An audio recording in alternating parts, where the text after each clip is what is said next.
Kakapikit ko pa lang, ang sabi ni Bernadette habang inaabot ang alarm clock. Sing Bernadette. Tinapik-tapik ni Bernadette ang kanyang pisngi para mawala ang antok. Good morning po, Lola. Hindi binati ni Matilda ang apo. Tinitigan niya lang ito na parang sinusuri ng mabuti. Anak, kumain ka na. Late ka na, ang puna ng ina ni Bernadette na si Madela. Nakatira sa may kakahuyan ang pamilya ni Bernadette. Hila-hila niya ang kanyang bisikleta palabas ng bakod ng kanilang bahay. Madadaanan niya ang malawak na palayan habang sakay ng kanyang bisikleta.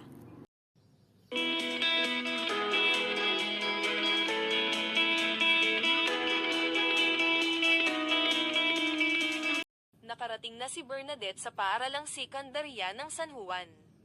Nakaabang na sa labas ng paaralan si Leila na nakataas ang kilay. Miss Lopez, you are so early for your third period. Sige, insultuhin mo pa ako. Ang palaban na sagot ni Bernadette. Hindi napigilan ni Leila ang sarili at biglang natawa. Bakit ngayon ka lang? Tuloy hindi ka nakapasa ng assignment sa math. Ewan ko ba, bakit ang takaw ko sa tulog? Ang nagtatakang tanong ni Bernadette sa kanyang sarili. Ano naman ang kakaiba roon? Natural lang yun, ang saad ni Leila. Parang kakaiba kasi, paggabi, di naman ako makatulog. May pag-aalala sa tinig ni Bernadette. Natawa si Leila. Baka nagkaka-nightmare ka lang siguro sa mga assignments natin sa math. Hoy, gumising ka nga, pabulong na sabi ni Leila kay Bernadette habang mahimbing itong natutulog sa kanilang klase. Leila, ano yan? Ang tanong ng kanilang guro. Ano po? Hindi makasagot si Leila na kinakabahan. Habang mahimbing pa ring natutulog si Bernadette. Ma'am, kanina ko pa po siya ginigising, pero ayaw niya talagang magising. Humihinga pa ba siya? Ang nag-aalalang tanong ng kanilang guro. Humihinga pa siya, ma'am. Tulog lang talaga. Ang sagot naman ni Leila.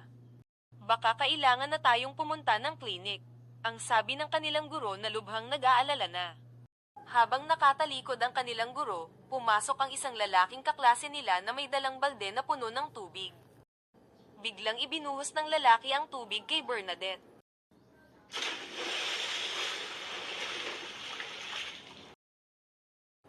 Nagising bigla si Bernadette at nagulat. Kasabay ng kanyang pagkagulat, biglang naging pula ang kanyang mga mata. Hinihintay ni Mr. Lopez ang kanyang anak na si Bernadette habang hila-hila nito ang kanyang bisikleta. Anong nangyari? Bakit ba sayang damit mo? Ang tanong ni Mr. Lopez sa nanginginig niyang anak. Tinulungan ni Mr. Lopez ang kanyang anak na may akyat ang kanyang bisikleta sa kanilang sasakyan. Nakahiga na si Bernadette sa kanyang higaan at nakikinig sa kanyang headset. Hindi na naman siya makatulog. Biglang dumaan ang malamig na hangin at napasayaw ang kurtina sa bintana at may parang anino na mabilis na dumaan. Nagtaka si Bernadette. Napaisip siya kung guni-guni lang ba niya o malik mata ang nakita niya. Binaliwala niya na lang ang kanyang nakita, marahil ay hangin lamang at anino ng mga sanga ng punong kahoy. Tumayo siya at isinara ang bintana.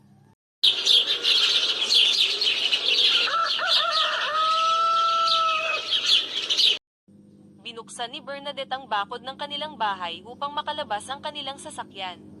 Sasabay siya sa kanyang papa ngayong umaga para hindi na siya malate. Napakaaga dumaan ang kartero. Good morning, Manong. Ang aga niyo po ah. Ang bati ni Bernadette sa kartero. Dapat, kahapon pa ito na-deliver kaso, naabutan ako ng dilim. Ang sagot ng kartero. Ibinigay niya ang 2 sulat kay Bernadette. Nagmamadaling buksan ni Bernadette ang sulat ng kanyang kuya. Oh, seatbelt mo muna. Ang paalala ng kanyang ama. Sorry po, Papa. Excited lang po ako na mabasa ang sulat ni Kuya. Ang sagot ng natutuwang si Bernadette. Dear Baby Berna, si Kuya, hindi na ako baby. Tumawa si Mr. Lopez. Hanggang ngayon ba ganyan pa rin ang tawag niya sa'yo? Ipinagpatuloy ni Bernadette ang pagbabasa ng sulat. Alam ko nasa mabuti kang kalagayan, ganoon din sina Mama, Papa at Lola. Ako rito ay mabuti naman. Napakahirap na mawalay sa inyo, ngunit tinitiis ko dahil alam ko na nandyan ang Panginoon upang mag-ugnay sa atin. Huwag mong pababayaan ang sarili mo. Tandaan mo na mahal ka ng kuya. Oh, anong problema? Huwag kang mag-alala. Maayos ang kuya mo sa seminaryo. Ang sabi ni Mr. Lopez sa nalulungkot na anak. Parang nararamdaman ko, Papa, na parang malungkot siya roon. May pag-aalala sa mukha ni Bernadette. Huwag ka nang malungkot, bunso. Hinimas ni Mr. Lopez ang ulo ng kanyang anak. Nakaupo sina Bernadette at Leila sa labas ng kanilang paaralan. Naghihintay sila ng kanilang mga sundo. Bukas ha, sa bahay tayo gagawa ng project natin. Ang paalaala ni Leila sa kaibigan. May dumaan na itim na sasakyan. Bumukas ang pintuan nito at dumungaw ang isang magandang babae. Nagulat si Bernadette nang makita ang mukha ng babae. Napakaganda nito at napakaputi. Ang kanyang labi ay napakapula at ang kulay ng kanyang mga mata ay napakatingkad na kulay kayumanggi na halos kulay pula na. Natulala si Bernadette nang magkita ang kanilang mga mata. Napasunod ang tingin niya sa itim na sasakyan. Hoy, nakikinig ka ba? Baka inaantok ka na naman. Ang puna ni Leila kay Bernadette na nasa sasakyang dumaan ang atensyon. Kasi yung babae sa kotse. Ang sagot ni Bernadette na medyo natutulala pa rin. Ha, bakit? Anong nangyari sa babae? Kasi, yung mga mata niya, ang sagot ni Bernadette na parang manghang-mangha. Dumating ang isang lalaki na nakasakay sa motorsiklo.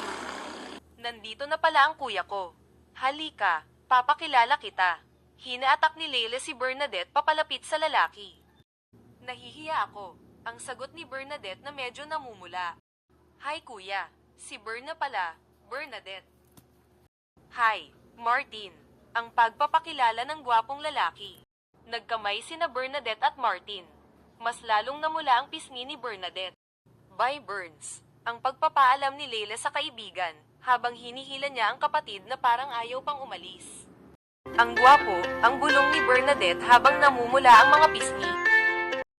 Samantala sa bahay ng mga Lopez, kakatapos lang basahin ni Madela ang sulat ng anak.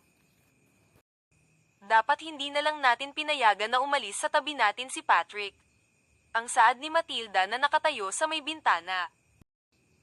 Ayaw kong ikulong ang mga anak ko at pagbawalan na tuparin ang mga pangarap nila. Ang sagot ni Madela sa malungkot na boses. Sa tingin mo, ano ang dapat nating gawin? Maghintay na lang tayo rito. Hanggang isang araw, hindi. Isang gabi magpapakita siya sa atin. Sabi ni Matilda sa napakaseryosong mukha. Baka hindi naman 21 na siya, baka may ibang rason kung bakit hindi siya makatulog.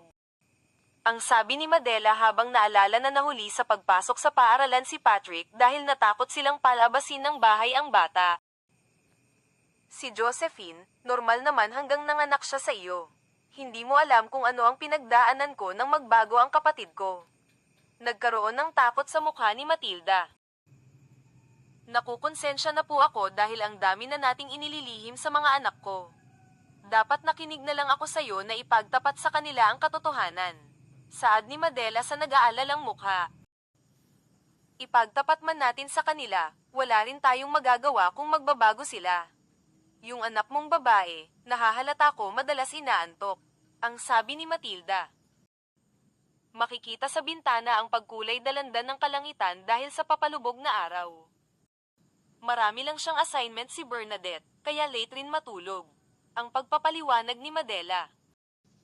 Madela, kung nasaksihan mo lang ang nasaksihan ko noon, hindi ka magiging kampante ng ganyan. Sabay sa galit ng mukha ni Matilda ang kulay ng kalangitan.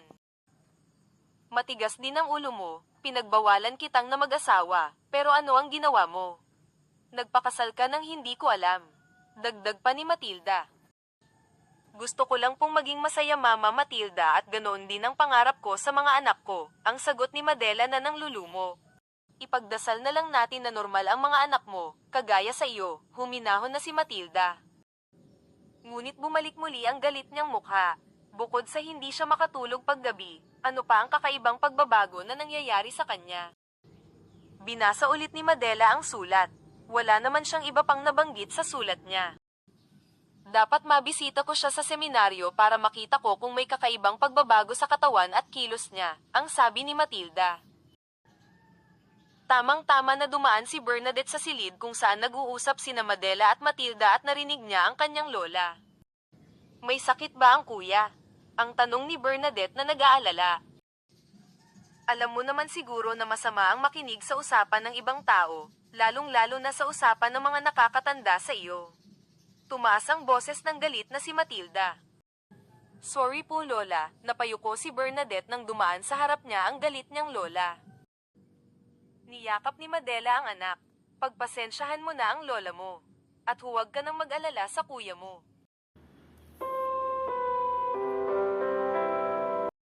Salamat. Natapos din, ang sabi ni Bernadette sabay higa sa kama ni Leila. Bigla siyang bumangon at bumalik sa pagkakaupo. Circulation, the movement of blood through bodily vessels as a result of the heart's pumping action.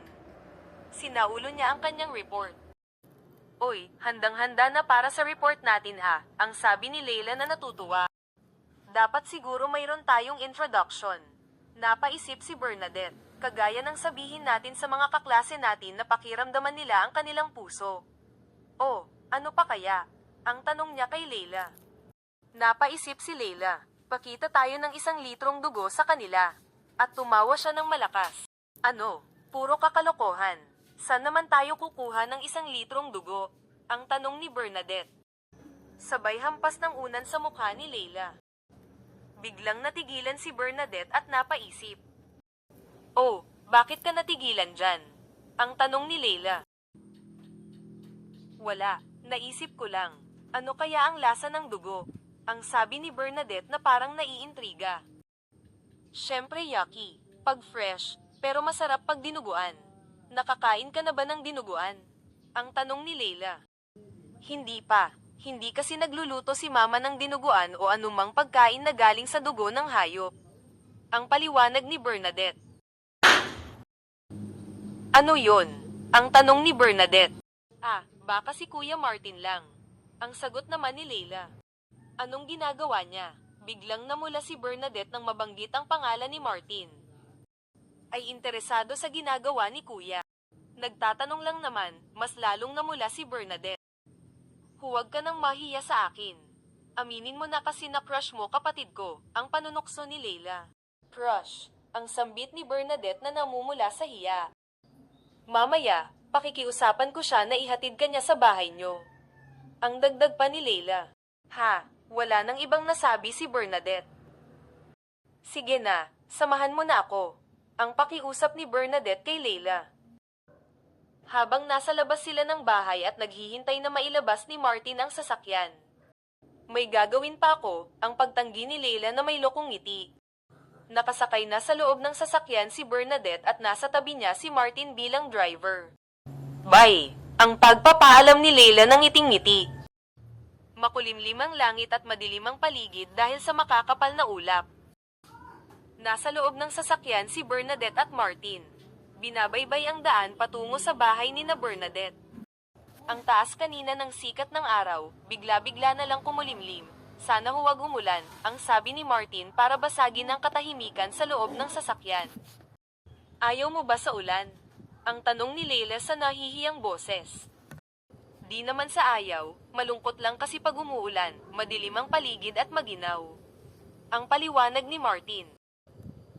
Naalala ko si Papa, ang himbing ng tulog pag umuulan. Pero kami naman ni na Mama, Lola at Kuya, napakasigla ng katawan, kaya mas gusto ko na umuulan. Ang kwento ni Bernadette. Kuya mo ba si Patrick Lopez? Ang tanong ni Martin. Oo, magkakilala kayo. Ang tanong ni Bernadette pabalik kay Martin. Naging schoolmate ko siya noong high school pa lang ako. Noong bagong lipat pa lang kayo rito. Pero 1 taon lang kami naging mag-classmates, bigla na lang siyang nawala. Ang sagot ni Martin. Pumasok kasi siya sa seminaryo. Ang pagpapaliwanag ni Bernadette, na biglang lumungkot ang boses. I see. Gusto niya palang magpari. Oo, pangarap niya yun, napangiti si Bernadette. Ang ganda mo talaga pag nakangiti, biglang nasambit ni Martin at namula ang pisngi nito. Hindi nakapagsalita si Bernadette, mas lalong namula ang kanyang pisngi. Nakatayo sa harap ng St. Peter Seminary si Matilda. Madilim ang paligid dahil sa makakapal na ulap na nagbabadyang uulan. Pumasok si Matilda sa loob ng seminaryo, agad namang nagmano ang apo niyang si Patrick sa kanya. "Kamusta ka na, apo?" ang tanong ni Matilda. "Okay lang po ako, Lola. Masaya po ako nakadalaw kayo rito." "May importante po ba kayong sadya rito?" ang tanong ni Patrick sa kanyang lola. "Wala naman, apo. Gusto ko lang malaman kung maayos ang lagay mo rito." ang dagdag pa ni Matilda. "Maayos po ako rito, Lola," ang sagot ni Patrick. "Nabanggit mo sa iyong sulat na may mga gabing hindi ka makatulog." ang sabi ni Matilda na may pag-aalala. "Sana hindi ko na lang binanggit para di na kayo nag-alala. Paminsan-minsan lang po yun," ang sagot ni Patrick sa seryosong mukha. "Bukod sa di ka makatulog, may iba pa bang pagbabago na nangyayari sa katawan mo?" ang mausisang tanong ni Matilda. "Wala naman po, Lola. Maayos po ako. Wala po akong sakit," ang paglilinaw ni Patrick, na medyo nalungkot ang mukha. "Umuwi ka na, apo. Nag-aalala na ang mama mo sa iyo," ang sabi ni Matilda. Nasa labas na ng seminaryo si Matilda. Tiningala niya ang makakapal at may itim na ulap. May pag-aalala sa kanyang mukha. Pababa na siya ng hagdanan nang may makasalubong siyang isang babae. Biglang natigilan si Matilda nang makita ang mukha ng babae. Pinagpawisan ng malagkit si Matilda at nanigas ang kanyang katawan nang dumaan sa gilid niya ang babae. "Nasaan na siya?" ang tanong ni Matilda sa nanginginig na boses. Bumalik siyang muli sa loob ng seminaryo.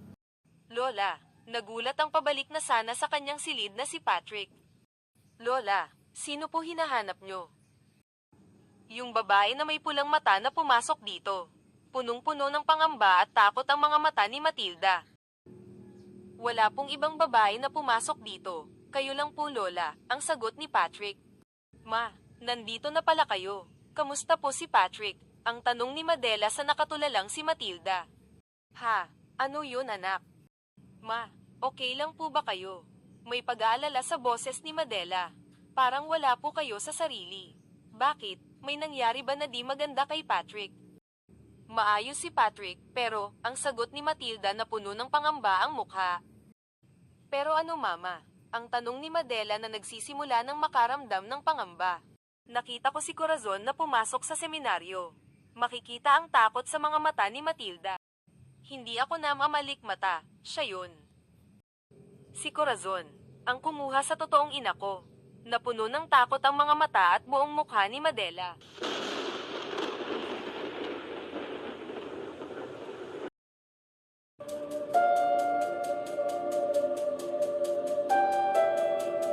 Please subscribe at i-click ang notification bell para masundan ang kwento ni Bernadette at ang lihim ng kanyang pamilya.